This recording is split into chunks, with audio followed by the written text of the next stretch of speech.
Merci.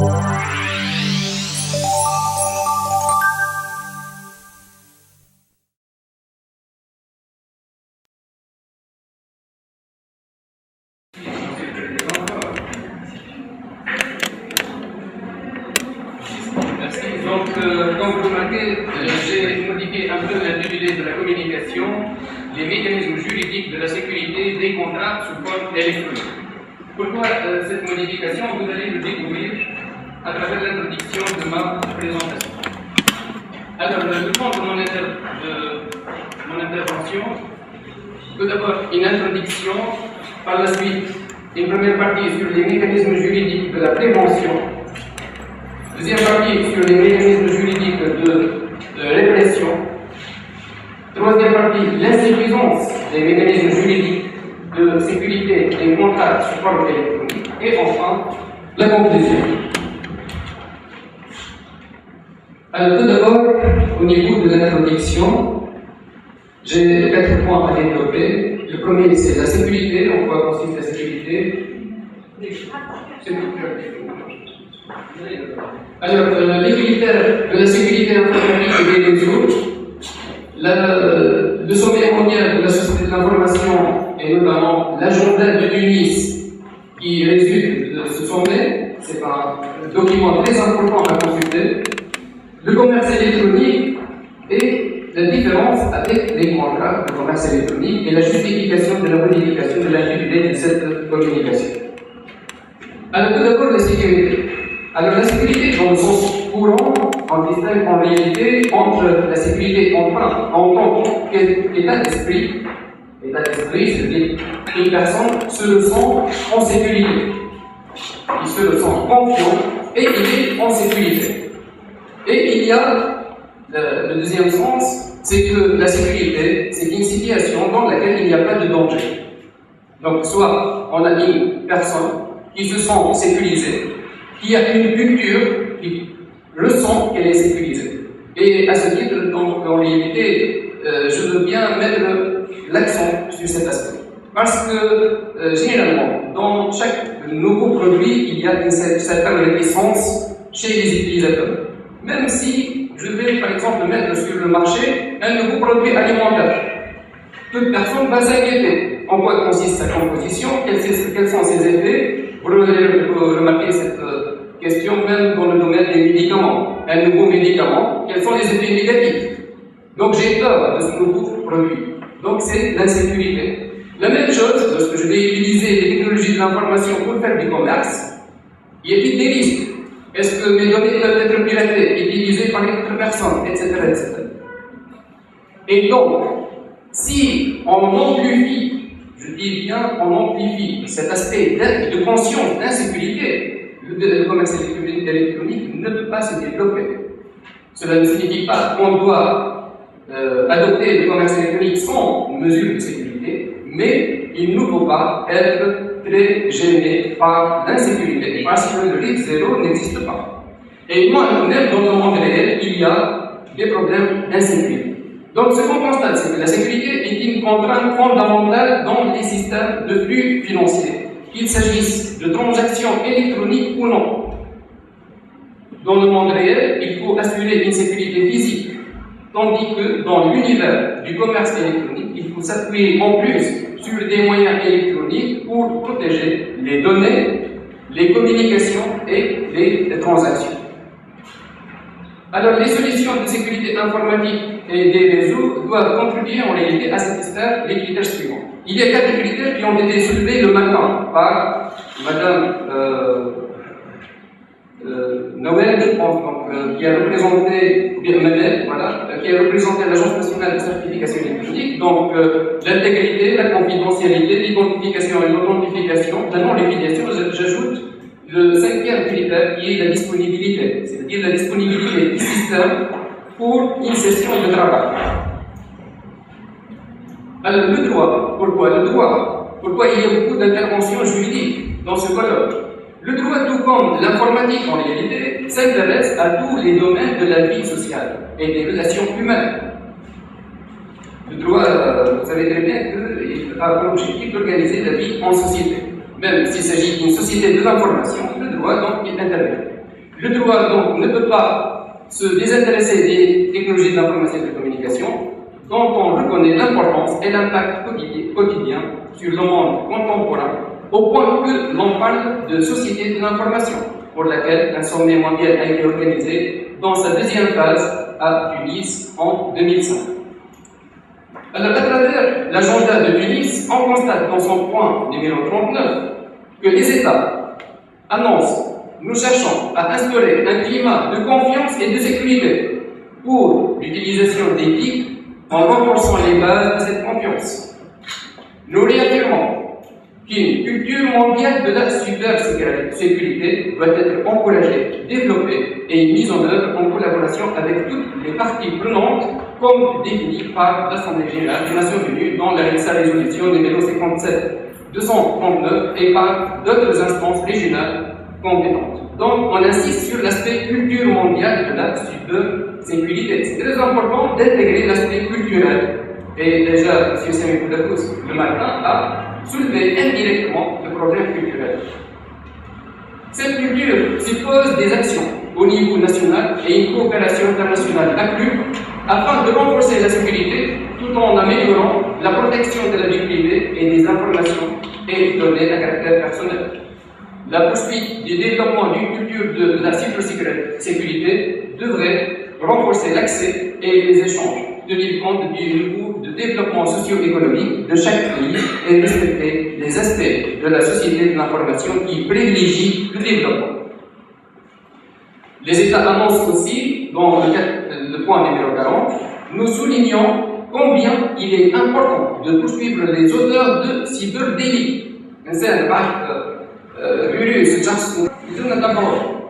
Y compris ceux commis dans un pays, mais dont les conséquences sont ressenties dans un autre pays s'il se pose des problèmes de la territorialité du droit pénal. Nous insistons en outre sur la nécessité de disposer d'instruments et de mécanismes efficaces au niveau national et international pour promouvoir la coopération internationale, notamment entre les services de police et de justice dans le domaine de la cybercriminalité. Les États précisent, nous exhortons les États à élaborer, en collaboration avec les autres parties prenantes, la législation nécessaire permettant d'enquêter sur la cybercriminalité et de poursuivre en justice les auteurs de cyberdélits. Alors, je vous annonce qu'il va y avoir un forum en 2010, c'est le forum du SMSI qui se tiendra du 10 au 14 mai, donc prochainement, à Genève, en Suisse. Dans le programme, on trouve des aspects qui touchent la cybersécurité et la cybercriminalité. Alors, le commerce électronique, en quoi consiste? Il se situe au cœur des TIC et il se pose à son propos la plupart des problèmes juridiques que soulèvent les technologies de l'information et de la communication. L'article 2 de la loi d'électricité 2000 a défini le commerce électronique comme étant le commerce qui s'effectue comme étant l'ensemble des opérations commerciales qui s'effectuent à travers les échanges électroniques. Les échanges électroniques sont les échanges qui s'effectuent en utilisant des documents électroniques. Et M. Sami Jordi, le matin, nous a bien démontré la valeur juridique du document électronique. Lorsqu'il est ciblé et archivé sur un support électronique, il a la valeur d'un acte sous sein privé en droit tunisien. Alors, les caractéristiques essentielles du commerce électronique, c'est un commerce tout d'abord à distance. C'est pourquoi, le matin, on a parlé de l'information préalable. La dématérialisation, donc échange de données informatisées. Il n'y a pas du papier, zéro papier si vous voulez. Mais il faut faire attention, c'est que le commerce électronique, c'est pas nouveau. En réalité, il est très ancien, mais il s'est développé à travers les réseaux Internet, en tant que réseau ouvert. Alors, le commerce électronique a vu le jour en 1910, lorsque 15 fleuristes s'étaient rassemblés pour offrir le service de vente de fleurs à distance par télégraphe. Donc, mais maintenant, c'est le nouveau visage, si vous voulez, la nouvelle version du commerce électronique, c'est par Internet. Parce que même le commerce par téléphone portable, c'est du commerce électronique, dans la définition large. Alors, les contrats de commerce électronique. Pourquoi donc? Je vais expliquer la modification. Les contrats de commerce électronique, donc les contrats de commerce électronique sont multiples en réalité, c'est-à-dire les contrats qui concernent le commerce électronique en général. Donc il y a la fourniture d'accès, contrat lié à la création d'un site web, fourniture d'hébergement, contrat lié à la promotion d'un site web, tout ce qui est référencement, commerce en ligne, vente et prestation de services. Tout ça, c'est les contrats de commerce électronique. Donc, le commerce électronique ou bien le commerce en ligne, c'est l'un des aspects des contrats de commerce électronique. Et c'est pourquoi, en réalité, je veux bien mettre l'accent sur les contrats sous forme électronique, c'est-à-dire du commerce en ligne. Pour les autres contrats, il y a d'autres aspects de sécurité que je ne vais pas traiter dans le cadre de cette communication. Dans le cadre, par exemple, de la fourniture d'accès, il y a des éléments qui touchent à la sécurité. Dans l'hébergement aussi, il y a des éléments qui touchent à la sécurité. Mais je veux bien donc mettre l'accent sur le commerce, c'est-à-dire les contrats de vente et de prestation de services. Alors, les problèmes juridiques qui se posent donc sont variés, ils sont multiples.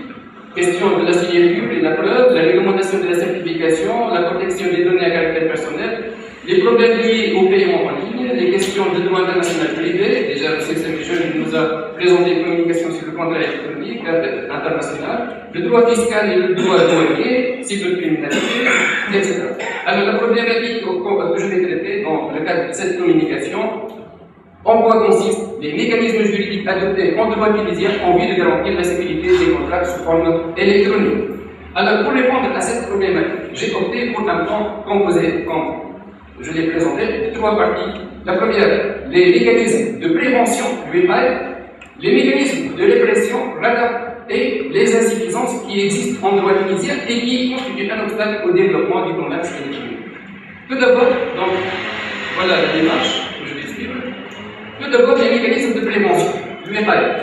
Il y a tout d'abord l'obligation de sécurité en matière de traitement des données à caractère personnel, et même en chaque site.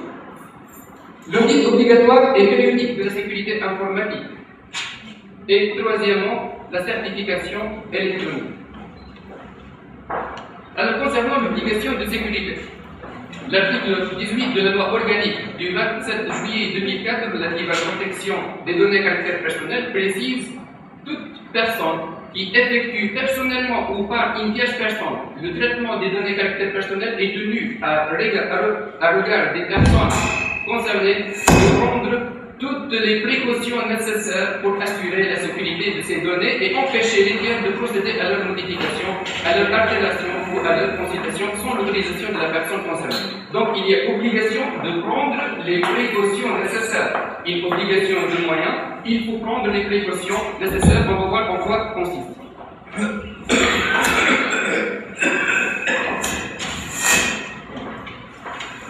Alors, les données à caractère personnel, c'est quoi? C'est toutes les informations, quelle que soit leur origine ou leur forme, et qui permettent directement ou indirectement d'identifier une personne physique ou la rendre identifiable, à l'exception des informations liées à la vie publique ou considérées comme telles par la loi.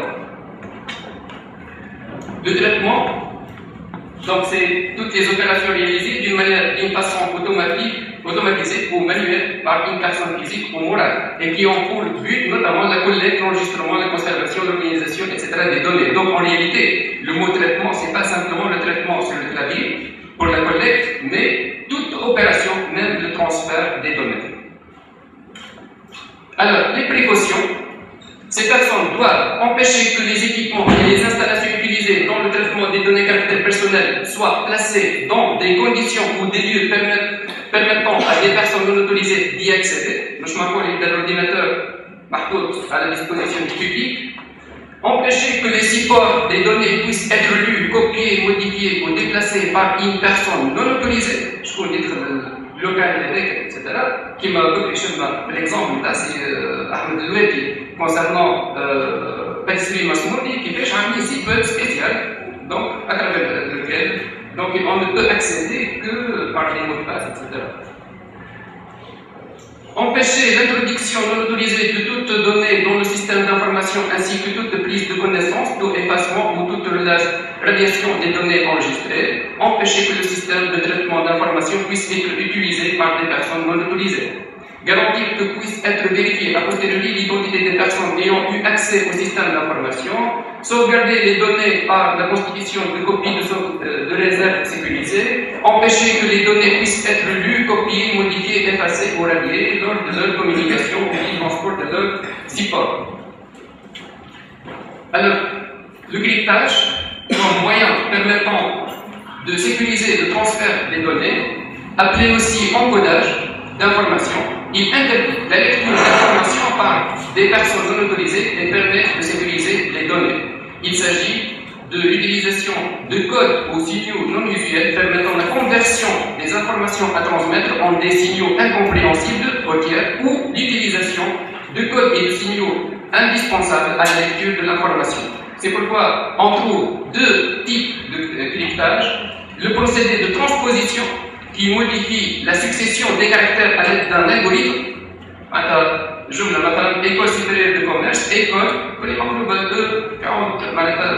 etc. Donc en réalité, il y a transposition. Deuxième procédé, c'est le procédé de substitution qui remplace les caractères d'origine par d'autres prélevés dans une liste. Une sanction pénale, si on ne prend pas les précautions il y a une sanction de l'article 94 de la loi organique et punie de 3 mois d'emprisonnement et d'une amende de 1000 dinars quiconque viole les dispositions des articles 18 et 19, c'est-à-dire ne respecte pas cette obligation de sécurité. Alors, l'audit, le deuxième élément pour la prévention, l'audit de sécurité informatique. Et ici, j'insiste qu'il s'agit d'un audit obligatoire et périodique.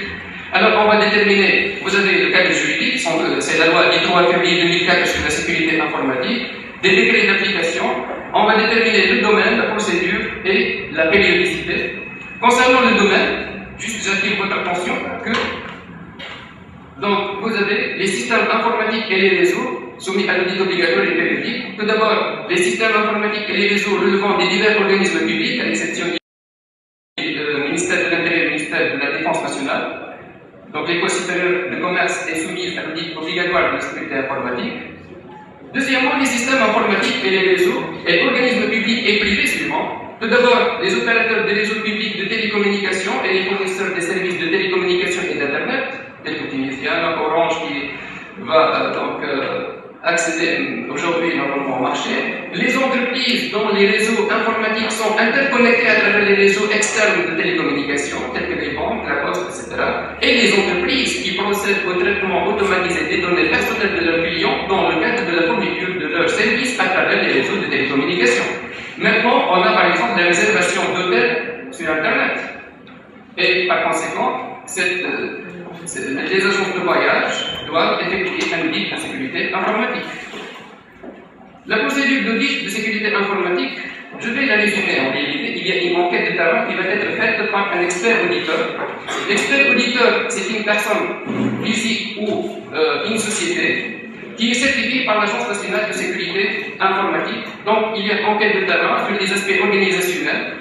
Donc tout ce qui est organisation, énergie, climatisation, réseautage, etc. Les aspects techniques de la sécurité, tests de résistance à travers l'antivirus, etc. Et les analyses et évaluations des dangers qui existent dans le système. À ce titre, il y a des normes et des méthodes et même des normes internationales, normes ISO 27001, 27002, 13335, 15408, etc. Ces normes fixent donc la démarche et les normes exigées au niveau de la sécurité. Il y a même des méthodes, la méthode Mehari par exemple qui date de la dernière version en date du 27 janvier 2010, qui est créée par un club français de sécurité informatique, c'est le club CLUSI, vous le trouvez sur Internet. Alors, le rapport de l'expert donc doit préparer un rapport, doit l'envoyer à l'Agence nationale de sécurité informatique. Alors l'agence peut accepter le rapport, peut le rejeter, peut demander des informations complémentaires. Si elle l'a refusé, on doit refaire un nouveau rapport. Rapidement. Donc la périodicité chaque année, rapport. Donc l'obligation d'information, s'il y a un problème, on doit informer l'Agence nationale de sécurité informatique et sur le site de l'agence, vous trouvez la liste des experts auditeurs. Alors la certification électronique, je ne vais pas regarder beaucoup. On a vu donc à travers la communication présenté le matin, donc l'authentification par le certificat électronique. Vous avez donc l'authentification, il s'agit de l'action d'authentifier. L'authentification sert à confirmer qu'une information est authentique. Donc le certificat, en réalité, c'est un document électronique dans lequel on va trouver des données qui permettent d'identifier la personne qui est authentifiée par le tiers certificateur qui est l'Agence nationale de certification électronique. Les mécanismes juridiques de répression. Alors, la répression existe dans le code pénal, et vous avez un arrêt de la Cour de cassation à travers lequel on va trouver une application. La répression des infractions à travers la loi relative au transfert électronique de fonds et la répression des infractions relatives à la sécurité en matière de télécommunications. Rapidement, donc, tout accès frauduleux à un système d'information est sanctionné par le code pénal tunisien dans la modification de 1999, et vous avez le texte arabe dans le document qui vous a été distribué. Vous avez aussi des sanctions à travers la loi relative au transfert électronique de fonds. La falsification d'un instrument de transfert électronique de fonds est sanctionnée pénalement. L'utilisation d'un instrument de transfert électronique de fonds sans l'accord de son titulaire est aussi sanctionnée pénalement.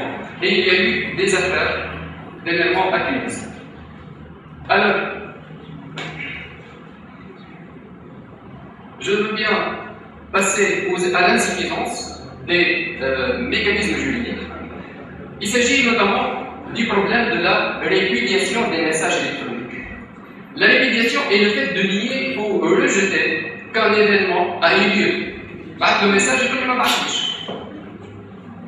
Donc, il y a la répudiation de l'émission d'un message. L'émetteur présumé d'un message reçu par un partenaire peut-il nier en être l'auteur. J'ai un message, normalement, et la répudiation peut être dans le sens de la réception. Alors, ici se pose la question de la notion de l'envoi recommandé. Je vais recommander comme ça. Donc, l'article 2 du Code de la Poste précise l'envoi enregistré au moment du dépôt à la demande du client moyennant une rémunération et un récépissé, il est livré au destinataire ou à son représentant légal ou à son mandataire contre signature prouvant la réception. Ça, c'est l'envoi recommandé.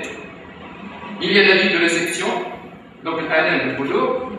Le courrier électronique, on le sait très bien. Alors, la lettre électronique recommandée. Ça, c'est un mécanisme très important. On le trouve, par exemple, en France. Vous pouvez accéder sur le site de la Poste française, vous trouvez ce service. Alors, en Tunisie, on ne trouve pas de disposition spéciale concernant ce mécanisme. Mais en France, l'article 1369.8 du Code civil français précise la lettre recommandée relative à la conclusion ou à l'exécution d'un contrat peut être envoyée par courrier électronique à condition que ce courrier soit acheminé par un tiers, selon un procédé permettant d'identifier le tiers, de désigner l'expéditeur, de garantir l'identité du destinataire et d'établir si la lettre a été remise ou non au destinataire. Ça, c'est un aspect très important pour développer le commerce électronique. Alors, il ne suffit pas de créer un email, d'envoyer, etc. Je ne peux pas l'email des développeurs à vous. Donc, il y a la lettre recommandée électronique. Donc, ça, en droit français, à titre de conclusion, donc je passe rapidement à la conclusion. 3 éléments pour garantir la sécurité, c'est qu'il y a la sécurité des contrats sous forme électronique qui ne se limite pas à la sécurité informatique, mais s'étend aussi à la sécurité des télécommunications.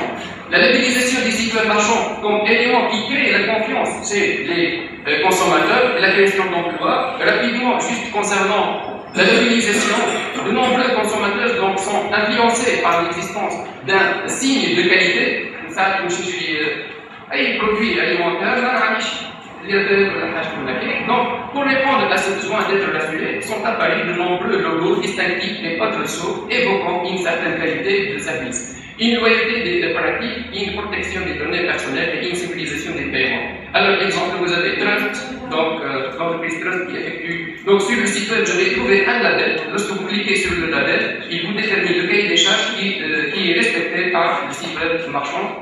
Création d'emplois. En réalité, le domaine de la sécurité offre beaucoup d'opportunités pour créer des entreprises, que ce soit l'expert auditeur en sécurité informatique, pour exercer l'audit de sécurité informatique. Donc les spécialistes en informatique de gestion, en informatique, télécommunications, etc.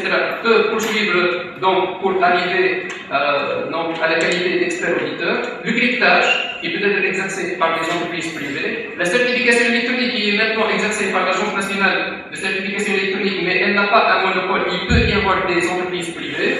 Il y a certaines conditions, tout simplement. Et la création de solutions techniques concourant à la sécurité informatique. Merci pour votre attention.